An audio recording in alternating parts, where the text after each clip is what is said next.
Hello, Mr. Ned.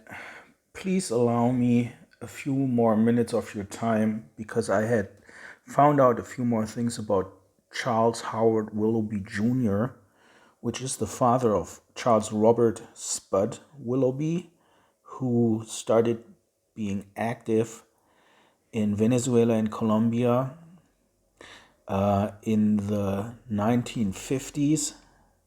And Charles Howard Willoughby Jr., the father of Spud, is also the grandfather of Daniel Willoughby, who was responsible for me being locked up in a psychiatry in 2006 in Berlin, Germany for 10 weeks based on false statements. Charles Howard Willoughby Jr. was the person where I was wondering what kind of government work he did. So let me show you and share real quick what I found. So this is from his death certificate. So you see he was an electrician, son of Willoughby Sr. And Willoughby Sr., I don't have time to get into him right now, but he's the one that has done the oil stuff, started this, and who was also with the Homesteaders Lodge active and also with the Praetorian order. But as you can see, it says that he died October 9th, 1958. This is Charles Howard Willoughby Jr. in Fort Worth, Texas. They say it was suicide. In another article, it says he died, passed away at a local hospital Thursday morning. But okay, so this one is from Fairbanks Daily News from February 16th, 1957. And this is when Lois Willoughby, his wife, passed away. And it says that she came to Alaska 4 months ago to join her husband, civilian employee of the 5001st Installation Squadron at Ladd Air Force Base. Survivors include the husband, a son, Charles R. Willoughby of Costa Rica, which I find interesting because he had started working as a missionary in Colombia in the same year, and also was sending his children to this Christensen Academy school in Rubio, Venezuela later on. So I'm not sure how much activity he was involved in. Another noteworthy thing is that they apparently buried the wife in the Masonic plot of a cemetery up there.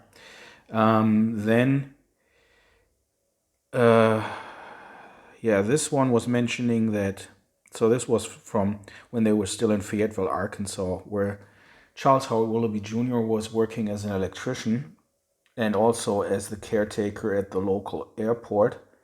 1941, his son, Spud, Charles Robert, and Mrs. Willoughby have returned from Dallas, where they spent several days with Mr. Willoughby, who is employed by the government there. And this is what I was wondering about, what kind of government work this was.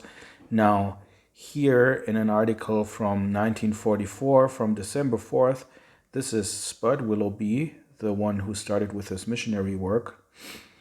It said here that his father was in the Aleutians, and that Charles Robert Willoughby was 12 right here. It gives the home address. And it says that his father had been in the Aleutians since June 1944. That would be correct? Yes.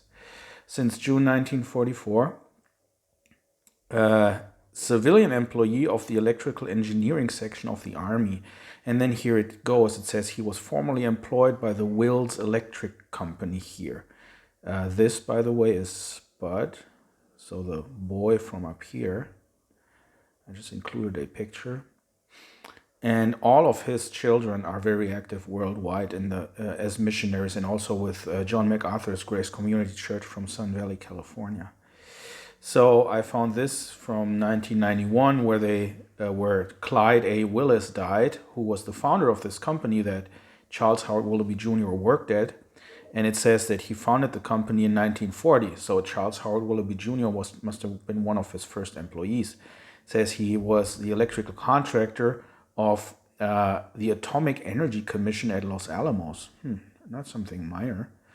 He was former president of the National Electrical Contractors Association and was a member of Masonic Lodge number 942, Knights Templar, and the Mosla Shrine Temple. Yes, no comment. Yeah, this 1944, this just reconfirms that Charles Howard Willoughby Jr., because it gives you the address here, which is the same one. Yeah, that he was in the Aleutians in that time frame. And here in the Electrical Workers Journal of October 1952, I found a note from local unit of IBEW, International Brotherhood of Electrical Workers, local unit Fort Worth, Texas 116, October 1952. Earl Robinson says, "I'm sure that everyone who knows Brother Charles H. Willoughby Jr. was very glad to have him as a visitor at a recent meeting. Brother Willoughby has been employed for the past 5 years by the Creole Petroleum Corporation in Tijuana, Venezuela." So this means since 1947. Now here I found now a very strange note. November 2nd, 1950, Miami Herald. So this falls within the time frame that Willoughby Jr. was employed there at Creole. And it says, this column started out with Snook. A letter received Wednesday from Charles H. Willoughby Jr., Apartado 172, Maracaibo, Venezuela, proves they catch line sides down in South America as well as in South Florida. And then comes the message. Willoughby states he landed a 27-pounder that was 41 inches long. And it says that, another good catch, yada yada. I mean, you can read this for yourself, which he calls robalo. And then he mentions some marrow jewfish. Yeah, I'm not sure. This is the only article I found with his name of such a kind. I was wondering what he was trying to say. Then in 1959, and this is when Spud Willoughby was already active in Venezuela and Colombia, it says that a certain Dr. Alan Hamilton takes school post and new position as school supervisor for the Creole Petroleum Corporation. And now look at this. Dr. Hamilton was granted a leave of absence from the Commission on Ecumenical Mission and Relations of the United Presbyterian Church, USA, in order to undertake the job. And it says that their new address is Creole Petroleum Corporation, Apartado 172. So this is the school address, and apparently that served as address for the people that were there, just like Charles Howard Willoughby Jr. had this address in 1950 already. So we have a high-level Presbyterian minister from the ecumenical movement that moved from Caracas to Creole in 1959. Now, Charles Robert Willoughby, Spud, gets married in 1954 by Reverend Philip R. Newell. Yeah. So one thing I find noteworthy is that he gives the false maiden name of his mother. Her name was Lois Elaine Farmer and not Effie Lois Farmer. But he himself signed that the foregoings is correct. So why would a minister lie on his marriage certificate about the identity of the maiden name of his mother? Now, the guy that married them is a fairly well-known, high-level Presbyterian. He's found in a hearings before the Committee of the Judiciary, House of Representatives. On page 167, it says, "Statement of Reverend Philip R. Newell Jr., representing the Council of Churches of Greater Washington, the Jewish Community Council, and the Archdiocese of Washington." Yeah, and, he reiterates this here in his statement. So here again is just this ad in 1956 where they were looking for teachers in Fort Worth, Texas.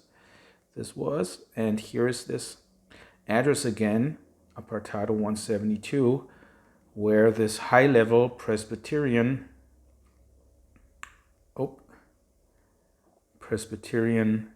Dr. Alan Hamilton went in 1959 when Spud was already there. Here I found something from 1947. This must have been the time when Charles Howard Willoughby Jr. went to Venezuela. There is an order of the Kuti, which is some ex-military veteran order. And here you also have this address again. So they were they were there, yeah, Coody Creole Petroleum Corporation, yeah, the Coodies. Oh, what am I doing here? Order of Coodies. Yeah. I'll just send you this alongside this message. Thank you for your help. Anywhere you might have an idea where I could dig further, I don't know, I'm just smelling that they were not low level.